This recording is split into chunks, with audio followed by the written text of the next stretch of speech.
What is DSA? DSA అంటే ఏంటంటే simple. D means data, S means structures, A means algorithms. దీన్ని మనం data structures algorithms లేదా DSA అంటుంటాం. సో ఒక చిన్న ఎగ్జాంపుల్ తీసుకుంటున్నాను. ఒక లైబ్రరీ ఎగ్జాంపుల్ తీసుకుందాం. సో లైబ్రరీలో ఏముంటాయి? డిఫరెంట్ టైప్స్ ఆఫ్ బుక్స్ ఉంటాయి. కరెక్ట్. సో ఈ బుక్స్ ఎలా అరేంజ్ అయి ఉంటాయి? ఎలా అయినా అరేంజ్ చేసి ఉండొచ్చు. నేను ఒక 2 వేస్ తీసుకుంటున్నాను. ఫస్ట్ వన్, ఆల్ఫాబెటికల్ ఆర్డర్లో అరేంజ్ చేయొచ్చు. కరెక్ట్, అంటే ఏ టు జెడ్ ఫార్మెట్లో అరేంజ్ చేయొచ్చు. Or we can arrange in topic wise. అంటే సపోజ్ మూవీస్ బుక్స్ అన్నీ ఒక దగ్గరగా, స్టోరీస్ బుక్స్ అన్నీ ఒక దగ్గరగా. సో ఇలా మనం అరేంజ్ చేసుకోవచ్చు టాపిక్ వైజ్. కరెక్ట్. ఈ అరేంజ్మెంట్ ఏదైతే ఉందో ఈ అరేంజ్మెంట్ని మనం డేటా స్ట్రక్చర్స్ అంటున్నాం. అంటే నీ దగ్గర ఉన్న డేటాని నువ్వు ఎలా అరేంజ్ చేసుకుంటున్నావు, అంటే ఎలా స్టోర్ చేసుకుంటున్నావు, దాన్నే మనం data structures. Then what about algorithm? Suppose నాకు ఈ లైబ్రరీలో బాలయ్య బాబు బుక్ కావాలి. బాలయ్య బాబు అంటే మన బాలయ్య బాబు. సో ఎలా వస్తుంది? సపోజ్ ఏ టు జెడ్ ఫార్మెట్లో ఒకవేళ స్టోర్ చేసినట్టయితే నేనేం చేయాలి? ఫస్ట్ ఏ అనే ర్యాక్లో ఉంటుందా లేదా చెక్ చేసుకోవాలి. ఆబ్వియస్లీ ఉండదు. Why? Because it is A. Balayya starts with B. So నేనేం చేయాలి? బిలో సెర్చ్ చేయాలి. లేదా టాపిక్ వైజ్ అరేంజ్మెంట్లో ఉంటే మూవీస్ అనే సెక్షన్లోకి వెళ్ళేసి నేను సెర్చ్ చేసుకోవాలి. కరెక్ట్. సో ఏదైతే ఈ సర్చింగ్ ఉంటుందో రైట్, ఆ ఆపరేషన్నే మనం అల్గారిథం అని అనొచ్చు. అంటే అల్గారిథం అంటే ఏంటంటే ఒక ప్రాబ్లమ్ని స్టెప్ బై స్టెప్ నువ్వు ఎలా సాల్వ్ చేస్తున్నావు ఆ ప్రాసెస్ని మనం అల్గారిథం అని అంటాం. ఫర్ సపోజ్ నా దగ్గర ఒక అరే ఉంది.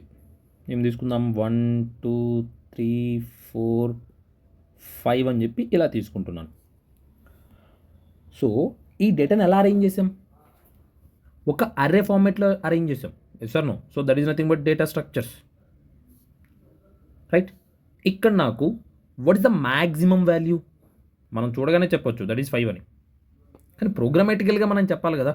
సో స్టెప్ బై స్టెప్ దాన్ని సాల్వ్ చేయాలి. ఆ స్టెప్ బై స్టెప్ ఏదైతే ఉంటుందో దాన్ని మనం అల్గారిథం అనొచ్చు. అంటే finding the maximum number, finding the minimum number, finding the second minimum number, finding the second maximum number. So ఈ ప్రాసెస్ని స్టెప్ బై స్టెప్ ప్రాసెస్ని మనం అల్గారిథం అని అంటున్నాం. క్లియర్? సో ఇది మీకు క్లారిటీ వచ్చింది అనుకుంటున్నాను. ఒక బేసిక్ ఎగ్జాంపుల్ తీసుకుందాం. కాలేజ్. ఈ కాలేజ్లో 1000 స్టూడెంట్స్ ఉన్నారు. ప్రతి స్టూడెంట్కి నేమ్ ఉంటుంది, ఏజ్ ఉంటుంది, ఈమెయిల్ ఉంటుంది, అండ్ వాడికి వచ్చిన మార్క్స్ ఉంటాయి. సో ప్రతి డీటెయిల్స్ ఉంటాయి కదా. సో ఆ డీటెయిల్స్ ఎలా దాన్ని స్ట్రక్చర్ అంటే ఎలా దాన్ని స్టోర్ చేశారు, దాన్ని మనం డిఎస్ అనొచ్చు. అంటే డేటా స్ట్రక్చర్. రైట్. ఒకవేళ ఈ స్టూడెంట్స్లో హయ్యెస్ట్ మార్క్స్ ఎవరికి వచ్చాయి, సో అది ఎలా ఫైండ్ అవుట్ చేయాలి? దాన్నే మనం అల్గారిథం అని అంటాం. అంటే నువ్వు ఫైండ్ అవుట్ చేయాలంటే దెర్ ఆర్ సమ్ స్టెప్స్. ఆ స్టెప్స్ని ఫాలో అవుతూ నువ్వు ఒక హయ్యెస్ట్ మార్క్స్ వచ్చిన వాడిని నువ్వు గెట్ చేయొచ్చు. ఆ స్టెప్స్ ఏవైతే ఉంటాయో దాన్నే మనం అల్గారిథం అని అంటాం. మనం రియల్ టైంలో రైట్ ఎక్కడ చూసినా మనకు డేటానే కనిపిస్తూ ఉంటుందండి. సో డేటా పైనే మనం వర్క్ చేస్తూ ఉంటాం. అంటే నువ్వు డిఎస్ఏ నేర్చుకోవడం ఎంత ఇంపార్టెంటో నువ్వు ఒకసారి ఆలోచించు.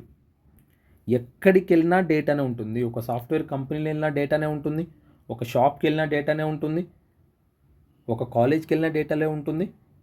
ఎక్కడికి వెళ్ళినా డేటానే ఉంటుంది. డేటా మీదనే ప్రాసెసింగ్ అనేది జరుగుతూ ఉంటుంది. అందుకే డిఎస్ఏ చాలా important. What is DS? Data structures, a way to store and organize data. What is algorithm? A step by step process or step by step method to solve a problem. Clear? ఇది బాగా clarity వచ్చింది అనుకుంటున్నాను. జావాలో DSA start చేయాలంటే మనకు ముందు ఏం వచ్చిండాలి? First variables, data types, operators, ఈ బేసిక్స్ మనకు క్లారిటీ ఉండాలి. కండిషనల్ స్టేట్మెంట్స్ వచ్చి ఉండాలి. ఏంటి కండిషనల్ స్టేట్మెంట్స్ అంటే? ఇఫ్, ఎల్స్, స్విచ్, సో వీటిలన్నిటి మనం కండిషనల్ స్టేట్మెంట్స్ అని అంటాం. సో అవి కూడా క్లారిటీ ఉండాలి. లూప్స్, ఫంక్షన్స్,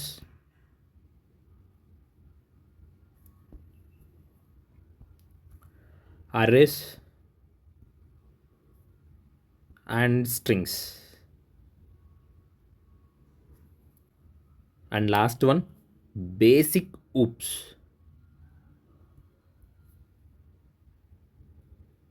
బేసిక్ ఊప్స్ అంటే ఏంటంటే క్లాస్ అంటే ఏంటి, కన్స్ట్రక్టర్ అంటే ఏంటి, how to create object, so ఇలాంటివి తెలిసింటే చాలు, మనం డిఎస్ఏ స్టార్ట్ చేయొచ్చు.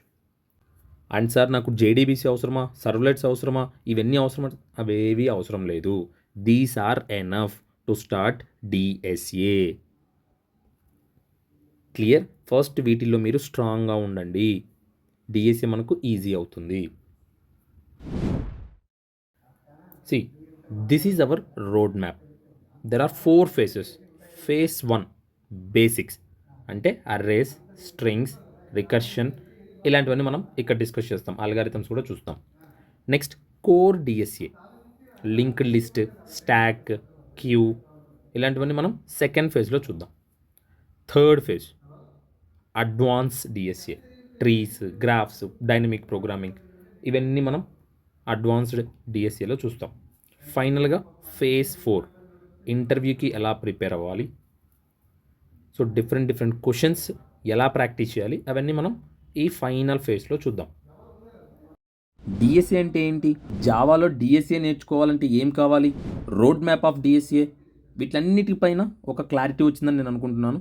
ఒకవేళ ఏదైనా డౌట్ ఉంటే కమెంట్ బాక్స్లో మెన్షన్ చేయండి, లేదా డిస్క్రిప్షన్లో నేను ఇన్స్టాగ్రామ్ ఐడి ఇస్తాను, అక్కడికి వచ్చిన మీరు నన్ను క్వశ్చన్స్ అడగచ్చు. 5వ క్లాస్ పిల్లోనికి కూడా ఈజీగా అర్థమయ్యేలాగా నేను మీకు డిఎస్ఏ నేర్పిస్తాను. ఈ ఛానల్ని సబ్స్క్రైబ్ చేసి పెట్టేసుకో.